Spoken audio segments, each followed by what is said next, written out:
Absolute lunatic. Lunatic. Absurd. Temporary residents is what I call them.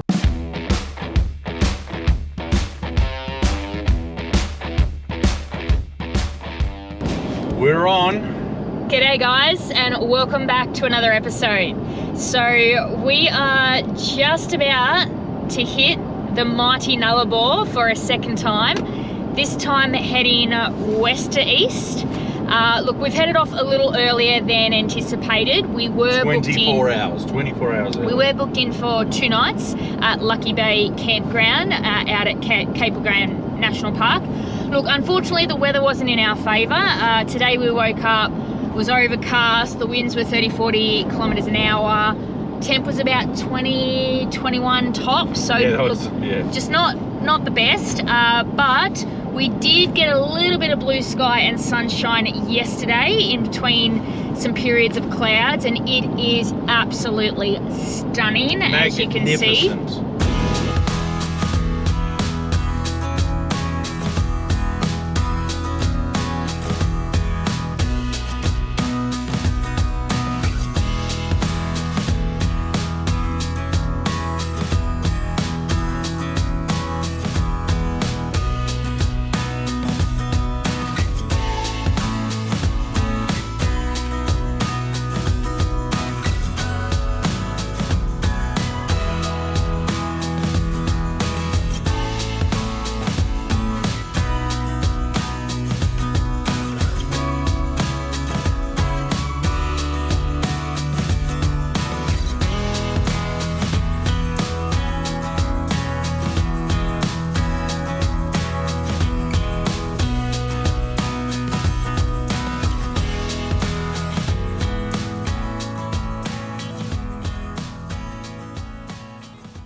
Yeah, it really is a paradise, and we've definitely got Cape Le Grand on our list of things to return back to, because we think we could probably easily spend a week there, and it still wouldn't be enough time. We did book 6 months in advance for that campground there at Lucky Bay. Yep, we set a reminder 180 days out, and we got up and we booked on that day. Yeah, which we highly recommend that you do, because it's certainly worthwhile. There is toilets, there is a camp kitchen there, you can dispose of rubbish there.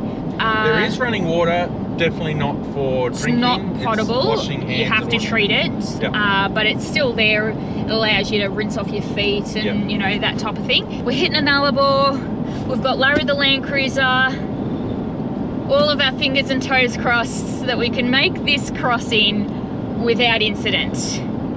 Please keep your fingers and toes crossed for us. I just want to get past where the last car broke down and just get back past. That just seems to have a little bit of bad juju, that spot on the road. When we drove this way with the Land Cruiser, it made me feel sick.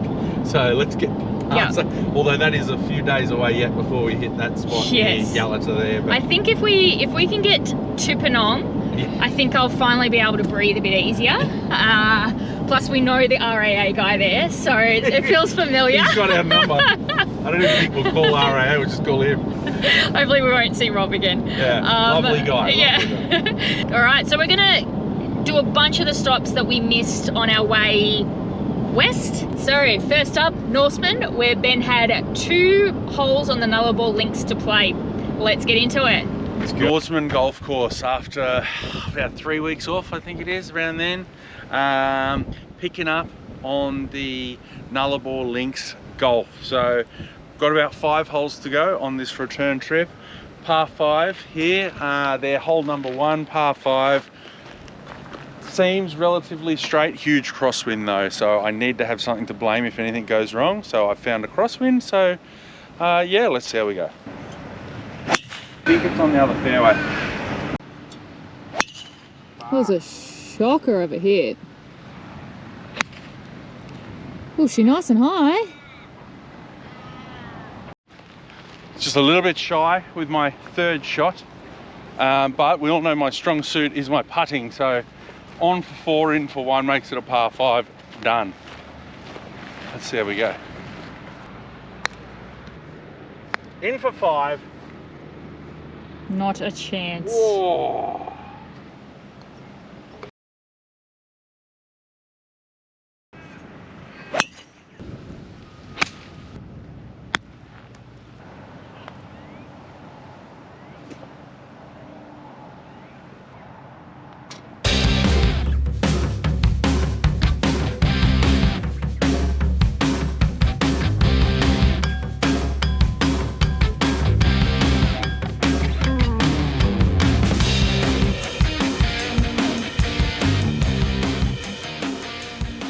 G'day. Good morning, guys. We're coming to you from Fraser Range Station, which is about 100 clicks east of Norseman.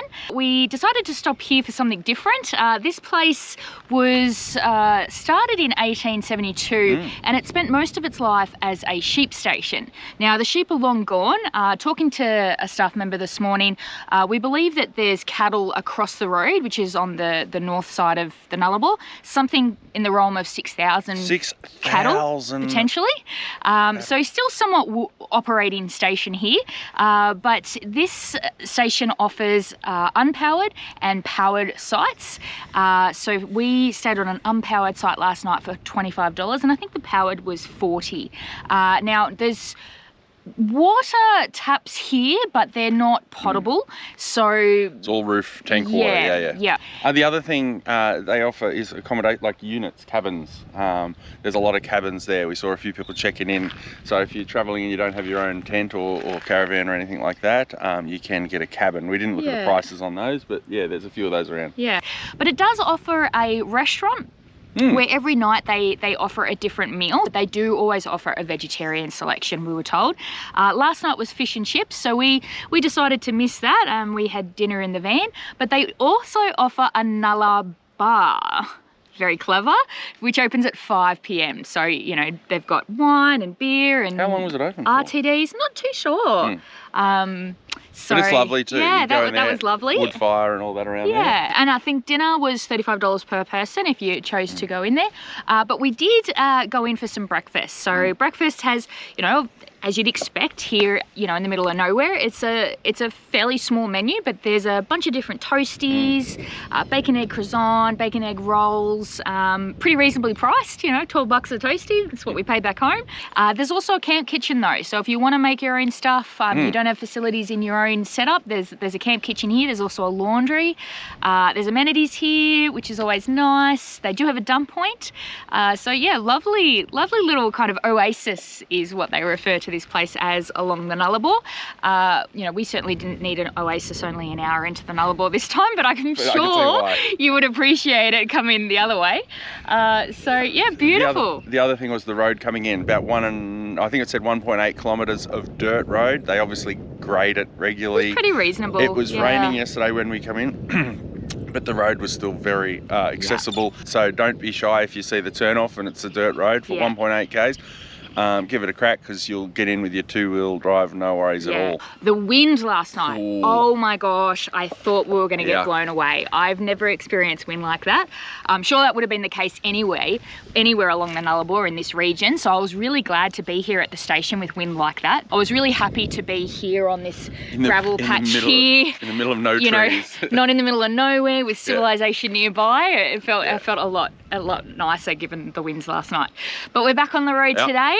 We're going to push further east as far as we can today, and Ben's got a golf hole in a couple of 100 Ks, so we'll see you then. Start doing my warm-ups. See you then.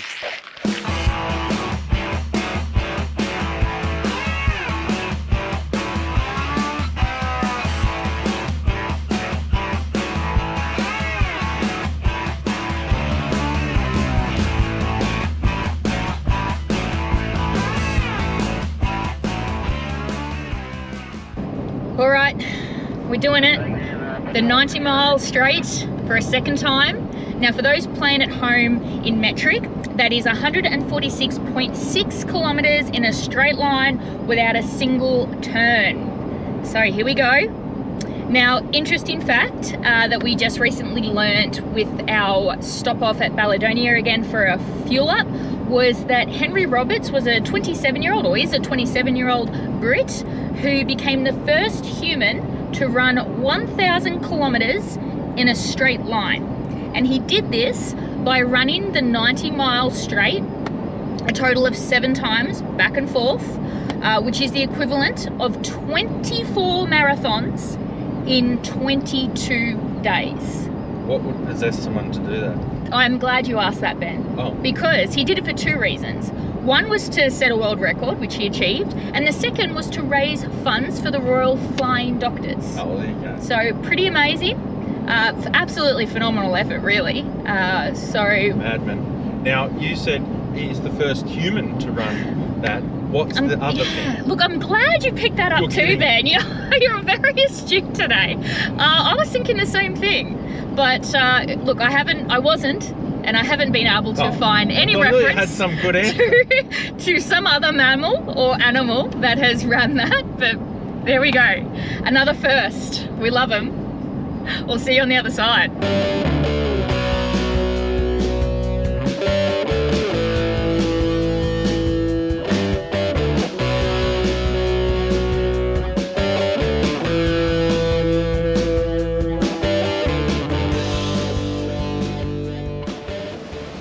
Dale dug a hole.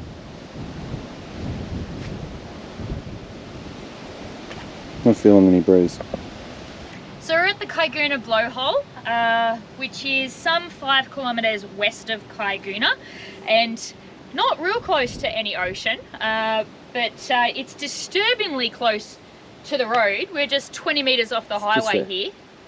And the blowhole marks the entrance to a cave beneath, the depth of which is anywhere between 0.5 to 1.5 metres, I think. And it marks basically the entrance to a vast underground limestone cave system which lies beneath the whole of the Nullarbor Plain. And like all caves, this cave breathes, and the breathing of caves is caused by changes in the outside surface air pressure.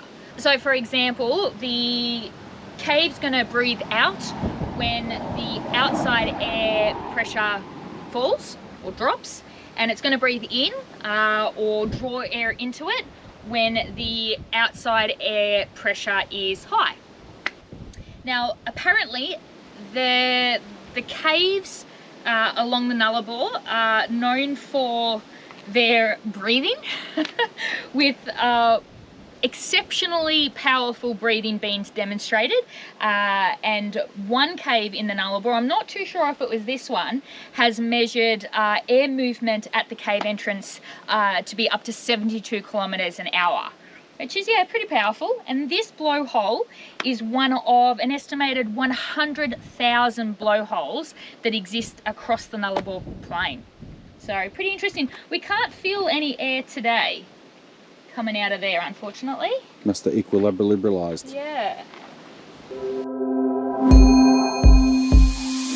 So this is only a baby hole at only 263 meters, and I expect Ben to get onto the green since he's told me that his average drive is 250 meters. I'm closer to the microphone, so my information's getting through.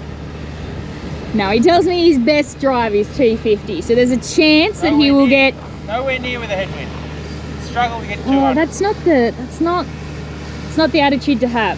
Not only does he have a headwind, but he's getting attacked by March flies right now, so he's got all the obstacles up against him today.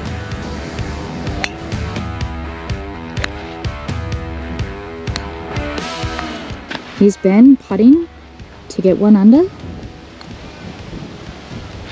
and he hasn't put enough juice in it, and the March flies are getting him. He's having a bad day today. The conditions are not optimal. Here we go. Oh, and he's done it for 6.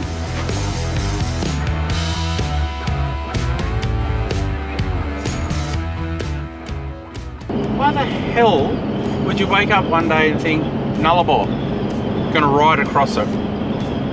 They don't even have a pilot vehicle. Why wouldn't they have someone behind them? That's just crazy. I could just see this silhouette, and it was actually going side to side in the lane that made me think, that looks like it's not a bird or a motorbike. It was someone pedaling on a 110 kilometre stretch of road where everyone is just bloody daydreaming across the Nullarbor. Anyway, definitely taking their lives into their own hands.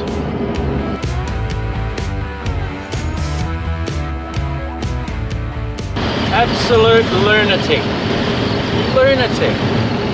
There is no shoulders for us to get over. No shoulders to get off the road, so then there's no way I could have stopped to his speed of about 20 kilometres an hour if there was a bloody road train coming the other way.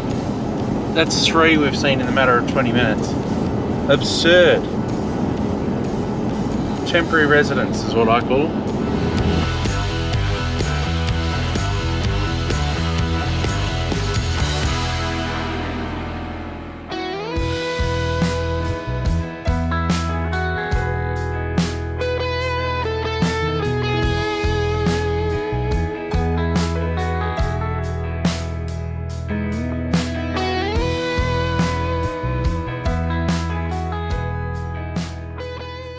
Good morning! We are back on the road, heading east. Beautiful free camp last night at Mundra Pass. My gosh, it was sweeping views of the Mundra Pass and the road plains, and yeah, just really gorgeous area. Now, that free camp has no amenities, so no toilet. Looks like there used to be bins there, but the they're bins not have been there. stolen or vandalised. Rubbish all over the gardens and that. Toilet paper, barrels. I mean, we were able to find a spot that didn't have that, but just be aware, it's like any free camp, unfortunately, along the Nullarbor here. There is rubbish there. So yeah, back on the road. We are 100 clicks away from Mundrabilla, where Ben has another hole of golf to play. Looking forward to it. Second last.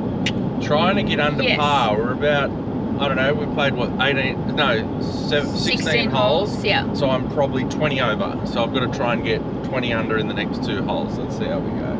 Anyway, I've got a bit of catching up to do. See you then.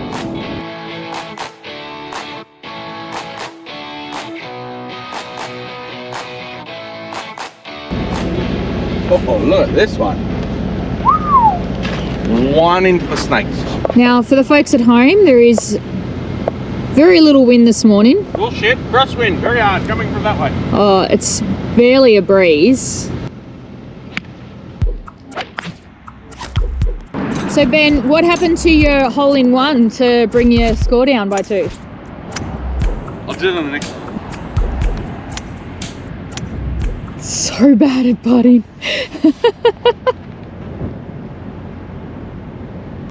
Alright, we're here at Mundrabilla. Ben's played the golf hole. Super dusty here and an absolute hive of activity. But there's something else special about Mundrabilla. It is one of the largest meteorite sites in the world. Now, the first pieces were found back in 1911, with the largest piece or mass being found in 1966 at a whopping 12.4 ton. Now, that piece was the largest single mass of meteorite to ever be found in Australia to this day. In all, 22 tons of the meteorite have been found here in Mundrabilla, with its composition being mostly iron nickel. Now, it's estimated that it fell over 1 million years ago and that it originated from the metallic core of an asteroid. Now, they reckon that the asteroid probably broke up in collisions on the asteroid belt, which is located approximately 400 million kilometers out from the sun. Now look, I was hoping that at least a few pieces might be on display here at the Mundrabilla Roadhouse, but no Breno. Even these little rocks here, I've checked, none of them seem to be iron nickel, they seem to just be rock, so nothing to be found. That largest piece or mass that I spoke of, that is held currently at the Western Australia Museum, which is located in Perth. So back on the road now, continuing to head east, our next stop being Eucla in about 100 kilometres, so we'll see you there.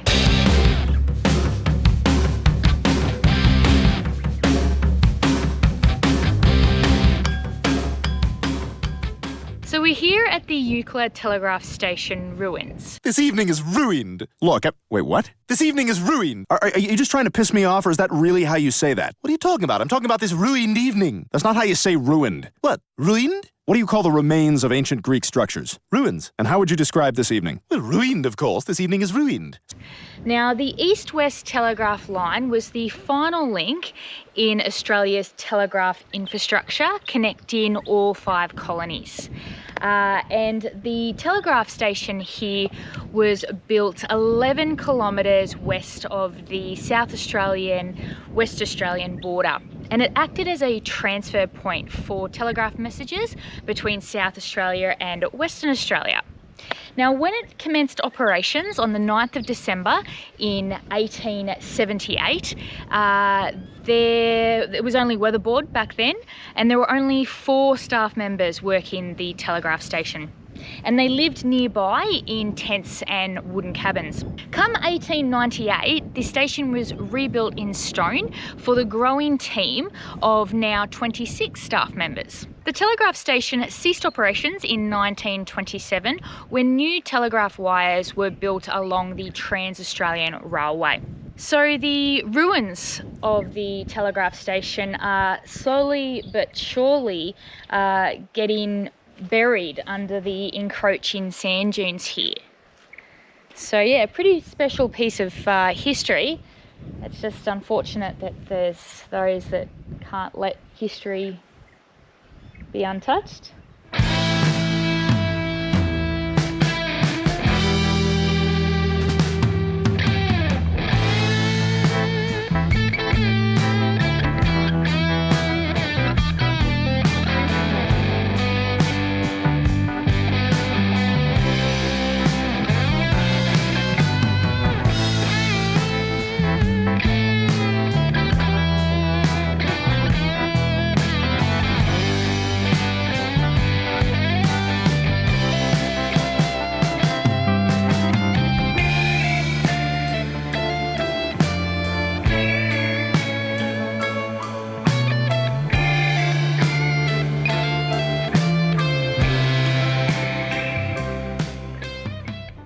Good morning. We are back on the road again, punching out the last 290 k's to Ceduna here on the Nullarbor.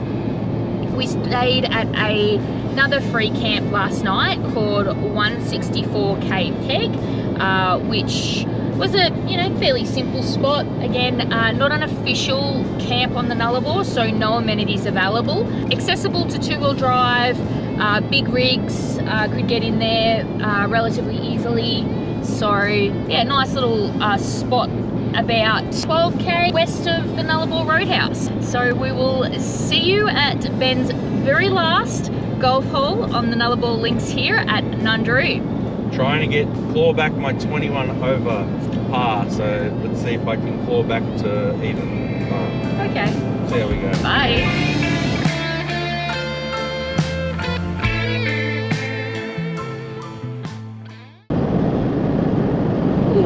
Keeps looking like his wheel in the dust. Could it be a wheel alignment issue? No, it's a fucking driver issue. Whoa. What's going on? What do you think's happening? I don't know. He can't be asleep. No. Shit. Oof. Holy moly. Ooh. Holy moly, what's happening? Do you reckon maybe there's something wrong with his hitch? I don't know.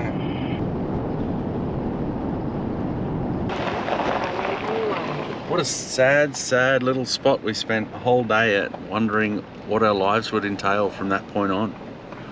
Unbelievable. Scene of the crime, just there. Can't see any oil left on the ground.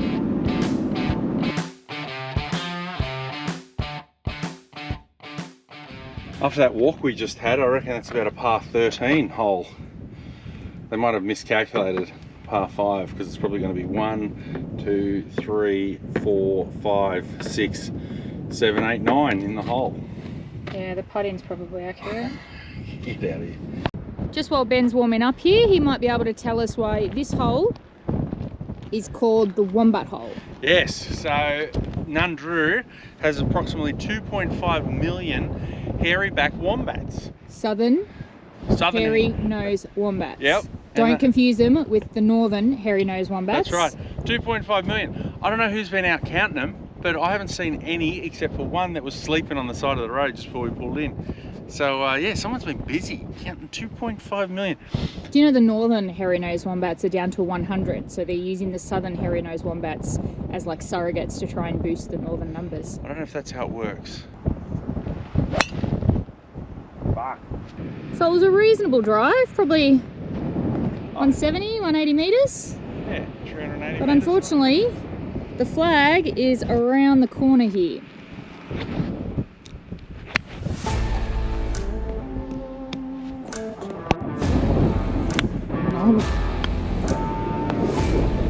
Oh, look at the wind take it. Yeah, sure, the wind. And that, my friend, is your final shot. So, my thoughts on my club selection. So I chose to only bring 4 clubs because why I chose 4, I don't know, it's just random, I just come up with 4. I chose a putter, a driver, a 4-iron and an 8-iron. Obviously 4-iron for distance and 8-iron for the loft and shorter ones. But what I didn't take into account is that around all the greens it's just going to be hard rubble and rock, and then when they get on the synthetic dance floors they just shoot off the back. So when you have a grass greens, obviously they have a bit more dampening and they soften them up and slow the ball down. So having said all that, I wish I had bought a sand wedge as well, just so that I could get under it, get that backspin, so when it lands on the dance floor, it stops straight away. If I could do it again, I'd bring my putter, sand wedge, 8-iron, 4-iron, and my driver. And glove without any holes in. Probably time for an upgrade. The other thing that we got a tip, I don't know if I mentioned it earlier on in the trip, get yourself a 600ml Coke bottle or any of those soft drink bottles, cut the top inch off with a Stanley knife and it becomes a nice tee, a disposable tee, because you are not hitting your irons on this this dirt, otherwise you'd come back and you'd only have half the head of your irons left by the time you get there. They are ideal, the ball sits on them, you hit them, they smash after a few shots, throw them in the bin. But yeah, you are not putting a tee in the ground most of the time on these courses, except for Kalgoorlie. That was lovely. Anyway, go add up the scorecard. There we go. All right, we did it. That is a wrap for our return trip across the Nullarbor. We managed the 1,200 kilometres from Norseman to here in Ceduna in the 300 series without a single incident. No blown cylinders or busted engines. So fantastic, just pure bliss, road trip bliss. Yes, very easy trip back. Yes. That's what we wanted.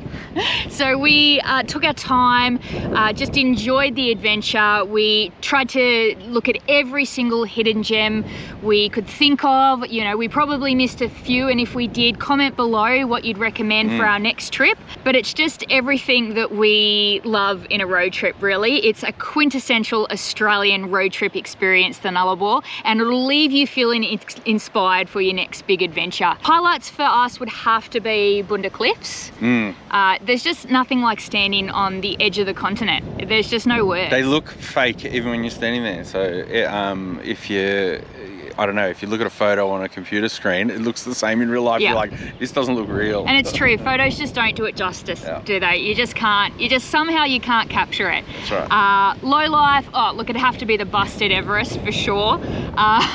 Followed, closely by the Caiguna Blowhole. Don't know what we expected, but the blowhole wasn't it. Yeah. I'm lost for words of what that was. It was a hole. It was a hole. It looked like, anyway, I'm not gonna go there. Anyway, we've done it, we've checked it off the Nullarbor list. So look, this trip for us, the series isn't finished. We've still got a week before we get home. So tune in next week when we head over to Streaky Bay. It's going to be Ben's last opportunity to catch something. So keep your fingers and toes crossed that he can get a bite. I heard there's seals over there, so maybe they'll munch on the end of the line. I don't know. So until then, guys, safe travels, keep adventuring, happy vacationing. We'll catch you next time. Bye.